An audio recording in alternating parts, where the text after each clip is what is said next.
Oh, fuck. Oh, fuck. Man, what happened last night? Oh, fuck. I feel like shit. Oh, I just got a massive hangover. Yeah, fucking hair of the dog, you know? Yeah, I just had this strange dream to where TSM, they got this legendary support shot caller, and they got, a top laner who could wreck, and he was wrecking overseas, and they got a rookie jungler, who looked really hot, and then the meta suddenly changed, and he was shit. Sounds familiar, right? Wait, yo, doesn't this sound familiar? I mean, looking at TSM's lineup for this year of the 2020 roster, it is a little bit reminiscent in that. And that we have Huni in the top lane, we have Spica in jungle, Power of Evil in mid lane, Lost as ADC with Sword Art as the support. Now, normally I wouldn't really have a problem with this lineup, but given, of course, the fucking time warp that we're in, and also the idea of just the synergy when you think about this team, I think they're going to have some big fucking problems, specifically with like particular int issue. And so I think this lineup doesn't make sense on paper in terms of this synergy, as I said. Individually, it doesn't make sense because of just the prime of these particular players and whatnot, and also there are some rookie aspects in that regard too. Yeah, sure, there are some strong points, I'll give it that, but individually these really aren't the greatest players besides maybe Power of Evil. And then even organizationally, I don't think this lineup makes any sense given the experience of the actual coaching staff and whatnot, and we'll get into that a little bit later. So let's start out from the top. Huni. How the fuck? Dude, Huni, he's got to retire and become he's got to be a player agent or something, because he just makes the craziest deals, makes all this shit happen constantly, getting millions of dollars over and over again. It just seems like he can fucking sell ice to an Eskimo in that sense. So he gets picked up for TSM, and we all know that Huni has a tendency to int. Like, it's just, it doesn't matter if he's playing weak side, if he's playing strong side, whatever. He's going to play aggressive no matter what. And that's very disappointing, because that means that either he doesn't understand what's happening on the other side of the map, or, whatever the fuck any of his teammates are actually doing, or he just doesn't give a shit. I kind of feel like it's a little bit of both at this point, because you can't keep doing that over and over and over again. And people have probably pointed this out to him. Certainly public analysts have pointed that out. And I would only imagine that his coaching staff also pointed this out. And so it then becomes, well, now you're just ignoring your own problems. And that makes me think that Huni is very opinionated, especially in post-game analysis or whatnot. And people have said that one of the great things, and maybe why Huni keeps getting picked up over and over again, is because he's like this great jovial guy that kind of bonds people together, and he has really good ideas about the game, and he's able to express his ideas properly, and give reasoning to give context to his gameplay. But at the end of the day, you see his results and you see how it's working, or rather that it's not working, in fact. And so that's why I think this is such a dubious pick. Like, I don't care what anyone says about him behind the scenes. I just see his gameplay and I see that it's shit. So it's just strange that he would be picked up once again. It boggles my fucking mind. It's like there's the whole scene that is brainwashed to think that this guy is good, and yet you have people telling like analysts from the outside saying, you guys are crazy, you don't know that he keeps on inting or whatever, and then everyone just thinks you're like some fucking like witch doctor or some shit, and like, no, that's heresy. What are you talking about? He's a great player. Like, I don't know. Maybe they'll learn. Who knows? But big ups to him. I mean, I guess if you can get your paper, get your paper. So now let's move on to Spica. So Spica was actually the best player on TSM at Worlds. No lie. He looked like the best player. Absolutely. Kept his shit together. It just seemed like all his lanes were faltering. And what's also strange, too, is that it's very difficult to look good when you're a jungler on a losing team, especially going 0-6. So now that's kind of crazy that TSM would keep their jungler, you know, because TSM obviously known for losing their junglers or getting rid of their junglers. But I'm actually excited that they kept him. And more specifically, actually, I think that the reason why they might have kept him anyways is because there are no original members from TSM. So there's no real big bias in that regard of just like, well, I don't want to fucking play with this guy again because he didn't gank my lane or whatever the fuck, right? So I think this is good. I think this is something good to show that TSM are invested in trying to build up players. We saw that when they held on to Broken Blade for another year, right? And yeah, sure, that didn't pan out, but at least they gave that the chance that it deserved, because I thought at the time too that Broken Blade did deserve that chance.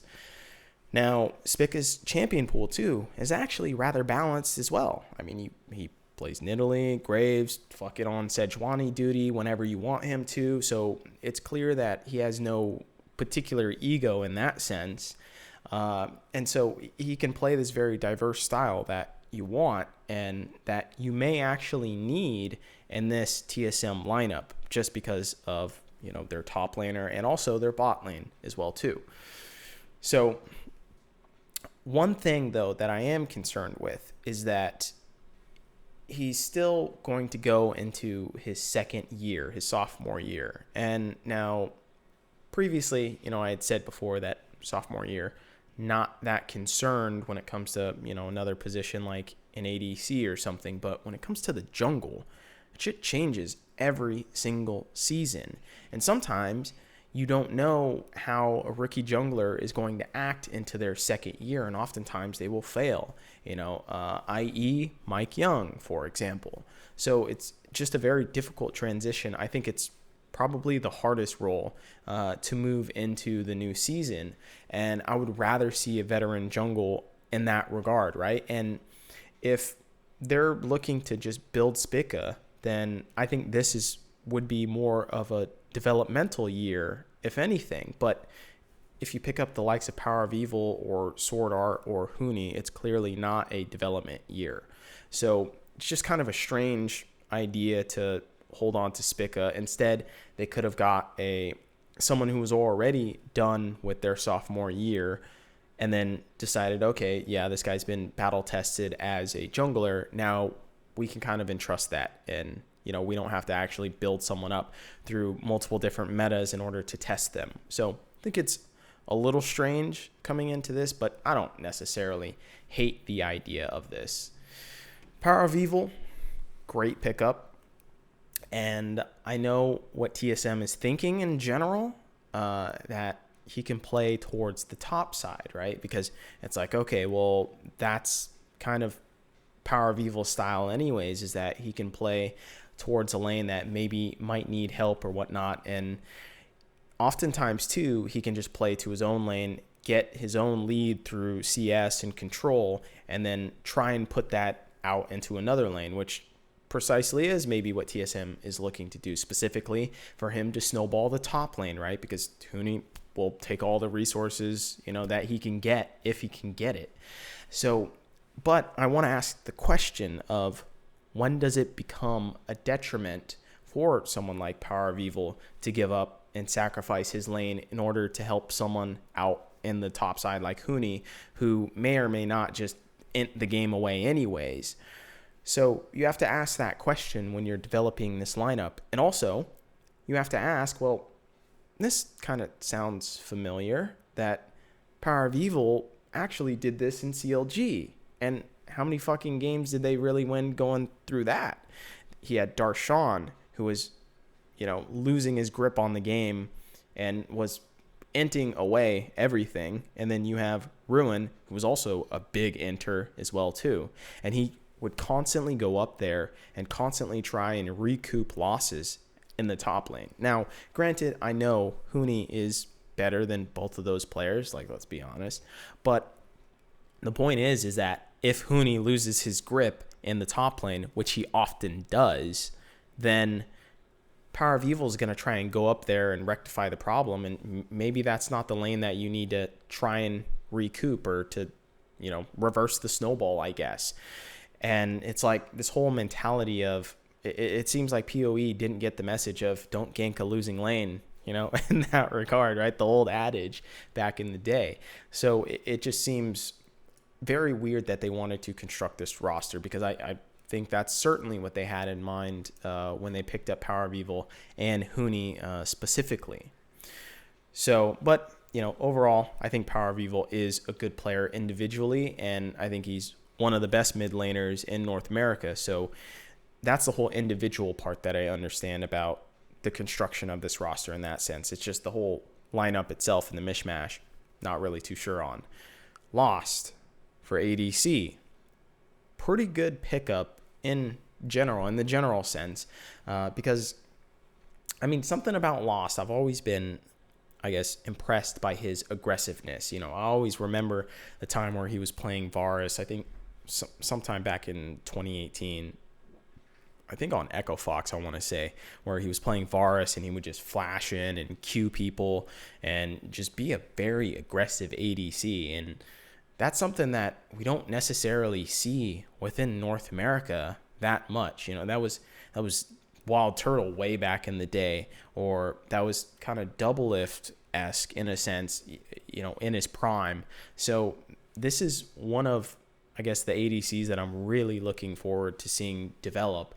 And he seems to have a pretty good champion pool too. He was able to pick up things like Senna or Aphelios, and then he always had his pocket Varus pick. He plays like MF and stuff. So I think his champion pool is generally pretty good as an ADC. So I don't see him having any problems like that.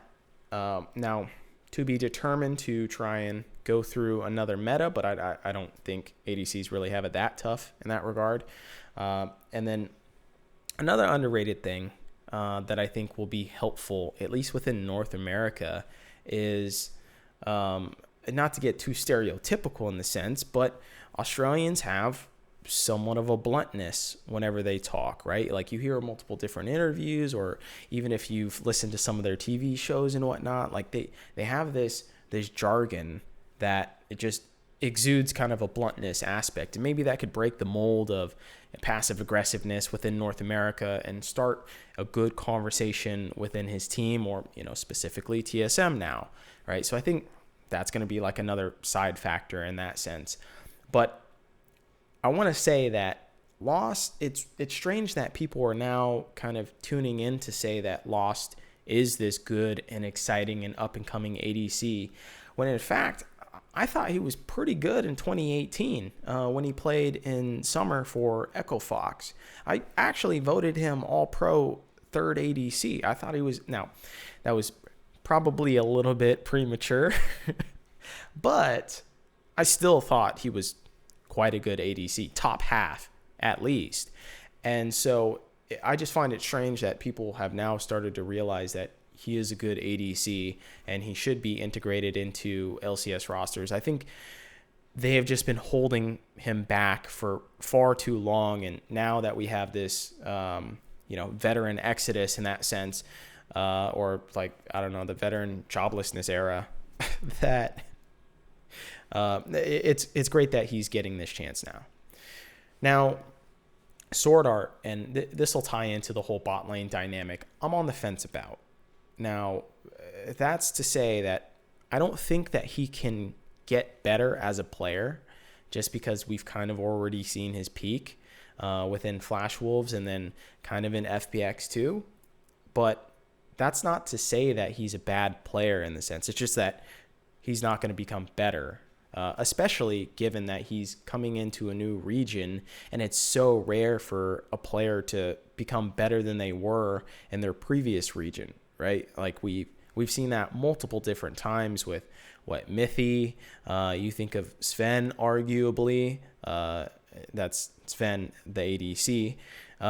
You also think of, a player like, I don't know, Huni, for instance. Like Huni, originally not from LCK, of course, but from Europe, because that's where he got his career started out. Like there are multiple different players that have a difficulty adjusting either their style or learning the language in order to incorporate themselves within a team environment. So that's one thing to consider about Sword Art when he comes over to North America, and if he can acclimate himself to the culture and whatnot, and also just the play style in general. So I'm really concerned about this, but also just the stagnation maybe that his play style can have, of course, because he is just a very initiation oriented support, right? He plays a lot of things like Alistair, or maybe some outplays like Bard, or he'll play Thresh, right? So he's always looking to make these plays, and I feel as though you need to have really good communication when you're trying to look for these plays or do these plays,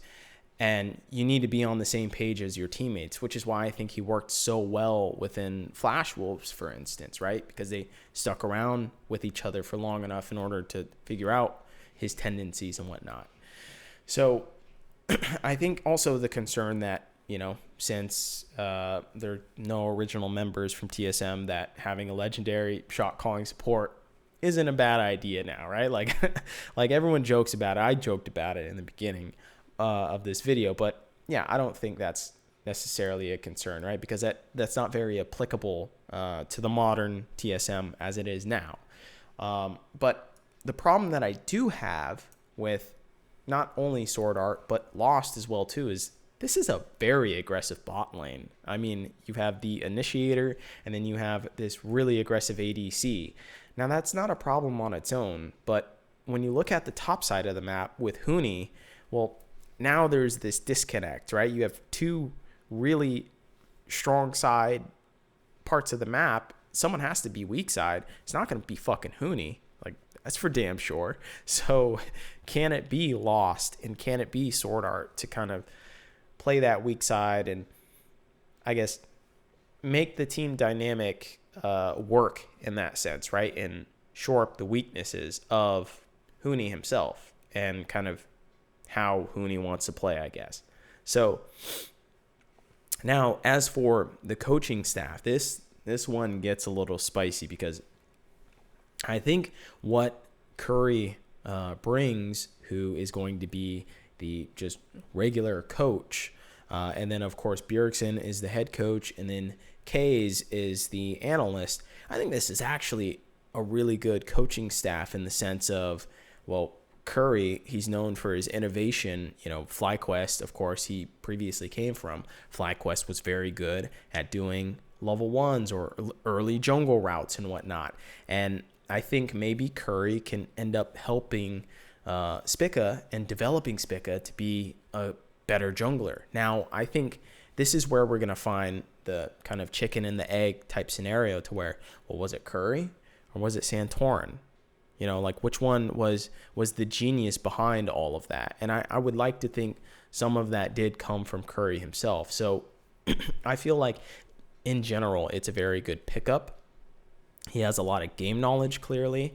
And I just think he's a solid overall pickup, someone that's experienced that can also help Bjergsen and shore up some of his initial growing pains as becoming head coach for the first time, or any coach for the first time in his career. So I think this is actually a really good pickup. Kays, I heard that he was actually in TSM anyways for the summer of last year, or I guess 2020, right? So he's actually been in the TSM organization as an analyst already. It's just, it wasn't public, I guess. And I don't know if that's true or not, but point being is that Kays seems to be a phenomenal fucking analyst, right? He has a great proven track record of boosting teams whenever he gets onto the team, right? And it just seems like whenever he joins a team, they look a little bit more cohesive. And so I expect really good work from Kays, especially since TSM will have this big advantage when we're going into a new season as well, too. So I think that's actually brilliant. Another thing for Bjergsen, I think this is going to be one of the biggest tests for Bjergsen possible. I mean, you have someone who has such a rigid play style in the top lane. You have this sophomore jungler, and then you have this really aggressive bot lane, and you also have to be able to integrate Sword Art into the team environment and just into a completely different culture. So overall, I think this team and especially this coaching staff, it's going to be a test to see if the coaches can drill into this idea of weak side and strong side. And also, additionally, I forgot to add, I think Power of Evil, one of his best attributes too, is that he's very innovative, right? And, he has rapport with Curry anyways. So they'll be able to come up with great ideas because, it's preseason right now. And as we know, Power of Evil is like this eccentric mid laner. And that's one thing that I'm concerned about is Bjergsen going to take away that eccentricity? Is that a word? Hope that's a word. They're going to take away his eccentricity. And because Bjergsen, he's going to be commenting more and more on Power of Evil, especially since he just retired, right? So he has a lot of knowledge that can be applied to helping Power of Evil do better in the mid lane. But with that said, maybe his concept of do better, I love that terminology, is completely wrong. Maybe it's not better in that sense, right? Like that's very subjective. And maybe he's not going to respect the playstyle that Power of Evil has and his little quirks and try and crush those out of him and make something new out of Power of Evil, right? Like take the Power of Evil out of Power of Evil. So maybe make him Power of Good. So I think that's a really big concern that we need to watch out for if Power of Evil's playstyle changes for the worse. And so I hope that's not the pitfall that Bjergsen gets into, and also that he tries to micromanage too much. And then additionally, that he oversteps Curry's position in that sense. I hope that doesn't happen. I hope there's no abuse of power in that sense to where he ends up overstepping, kind of pushing Curry to the side and saying, you need to do this, you need to do this, or maybe even, saying that Curry is wrong in some instance or whatnot, and making Curry lose face for his team. I hope that doesn't happen, right? I hope, Bjergsen doesn't step on his toes in that sense, which I don't think he will, hopefully. But you never know when it comes to like this mid lane idea, and maybe that Bjergsen has this idea about the identity of what mid lane is supposed to be and whatnot. So I think that is a concern.